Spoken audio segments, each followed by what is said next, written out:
Assalamualaikum warahmatullahi wabarakatuh.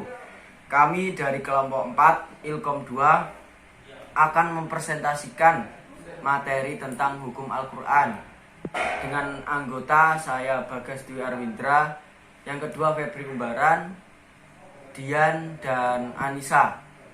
Di dalam materi hukum Al-Quran ini dibagi lagi menjadi beberapa materi atau bab. Dengan materi yang pertama yaitu pengertian dan keautentikan Al-Quran yang akan disampaikan oleh Dian. Prinsip penetapan hukum dan pembagian hukum akan disampaikan oleh Anissa. Serta pembagian hukum dan kedudukan fungsi Al-Quran akan disampaikan oleh Febri Umbaran. Langsung saja kita ke materi yang pertama. Sebelumnya, perkenalkan, nama saya Dian Puspitasari dengan NPM 204-10074 akan menyampaikan materi tentang pengertian Al-Quran dan pengertian keautentikan Al-Quran. Yang pertama adalah pengertian Al-Quran. Al-Quran adalah sebuah kitab suci utama dalam agama Islam yang umat muslim percaya bahwa kitab ini diturunkan oleh Tuhan kepada Nabi Muhammad. Kitab ini terbagi ke dalam beberapa surah, dan setiap surahnya terbagi ke dalam beberapa ayat. Yang kedua, pengertian keautentikan Al-Quran.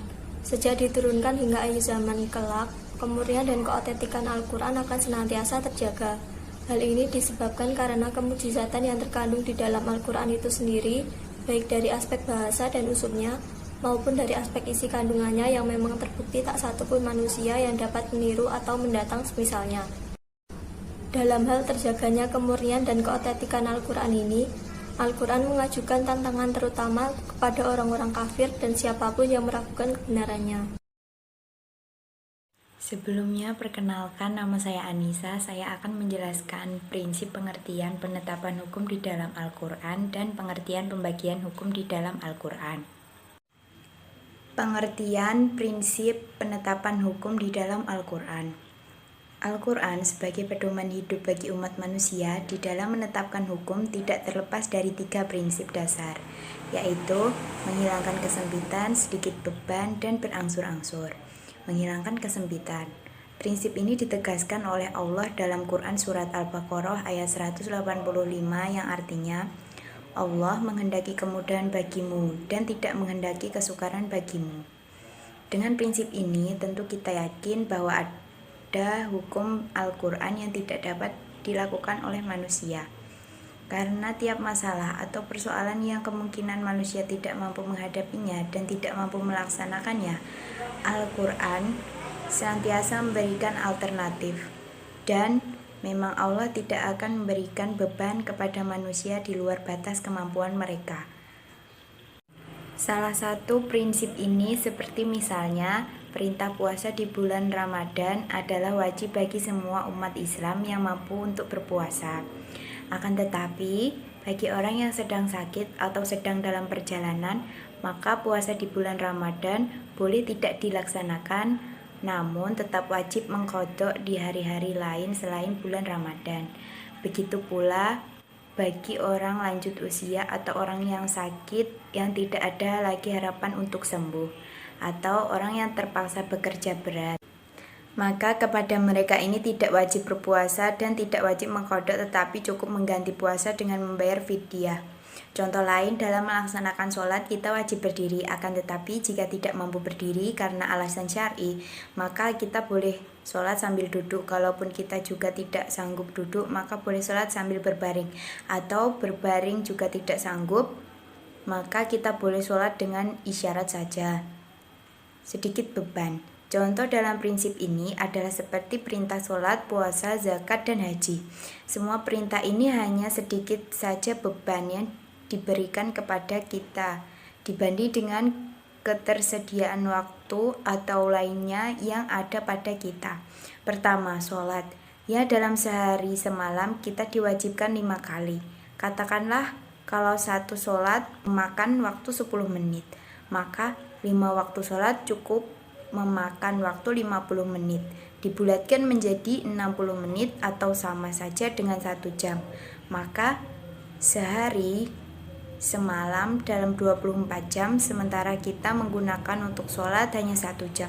Sementara sisanya 23 jam terserah kita untuk memanfaatkan demi kepentingan hidup.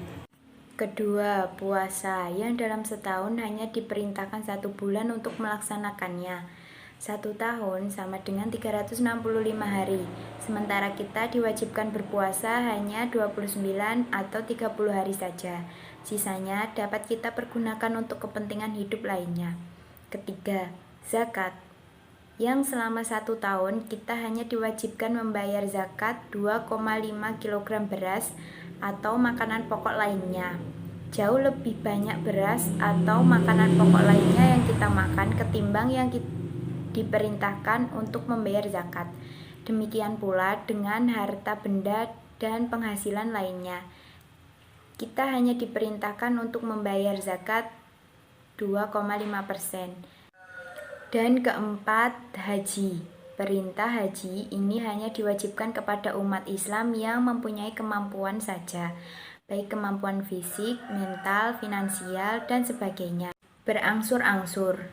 Al-Quran diturunkan kepada Nabi Muhammad secara berangsur-angsur dan bertahap, sedikit demi sedikit hingga memakai waktu sampai 22 tahun, 2 bulan, 22 hari. Ini sebuah isyarat bahwa hukum ditetapkan secara bertahap dan tidak sekaligus. Salah satu contoh penetapan hukum secara bertahap ini adalah perintah meninggalkan minuman keras, yaitu khamr, narkoba, dan sejenisnya. Pengertian pembagian hukum di dalam Al-Quran. Yang pertama, wajib. Hukum wajib atau fardu maksudnya adalah suatu aturan Allah Subhanahu wa Ta'ala yang harus dikerjakan. Apabila tidak dikerjakan, maka akan berdosa, dan jika dikerjakan akan mendapatkan pahala. Pahala adalah satu yang bisa membawa kepada kenikmatan surga, sedangkan dosa adalah suatu yang dapat membawa pada kesengsaraan di dalam neraka. Contoh, sholat 5 waktu. Kedua, sunnah. Hukum sunnah maksudnya adalah suatu aturan Allah Subhanahu wa Ta'ala yang jika dikerjakan akan mendapatkan pahala, dan jika ditinggalkan karena berat melakukannya maka tidak berdosa. Sebagai contoh, sholat sunnah rawatib. Yang ketiga, haram, yaitu suatu larangan untuk mengerjakan sesuatu pekerjaan atau perbuatan. Hukum haram ini jika dikerjakan akan mendapatkan dosa yang menyebabkan masuk ke dalam neraka, dan jika ditinggalkan akan mendapatkan pahala yang membawa ke surga.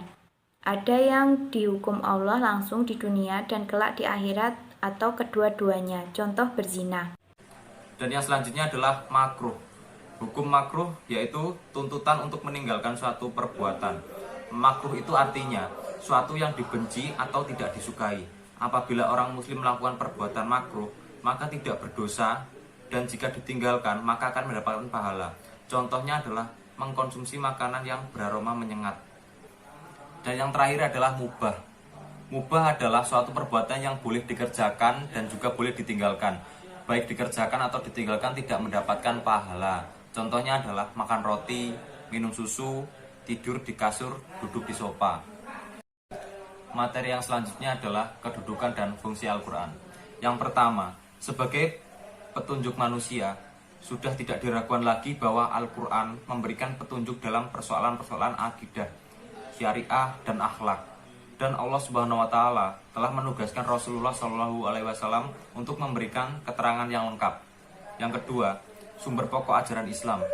Di dalam Al-Quran, Allah menerangkan hukumnya, akidah yang tegas, dalil dan hujah yang kuat dan akurat untuk menyatakan kebenaran agama Islam.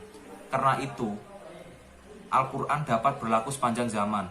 Hukum-hukumnya yang menyeluruh terus dijadikan sumber hukum bagi hukum-hukum yang lain. Dan yang terakhir, peringatan dan pelajaran bagi manusia.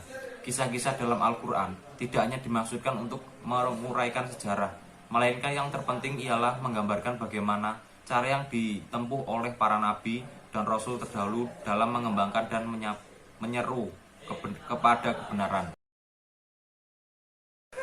Ya, terima kasih.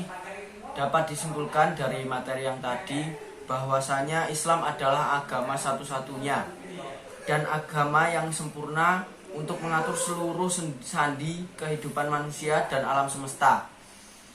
Kegiatan perekonomian manusia juga diatur dalam Islam dengan prinsip ilmiah. Harta yang ada pada kita sesungguhnya bukanlah milik kita atau milik manusia, melainkan titipan dari Allah Subhanahu wa taala untuk bisa kita pertanggungjawabkan nanti. Terima kasih.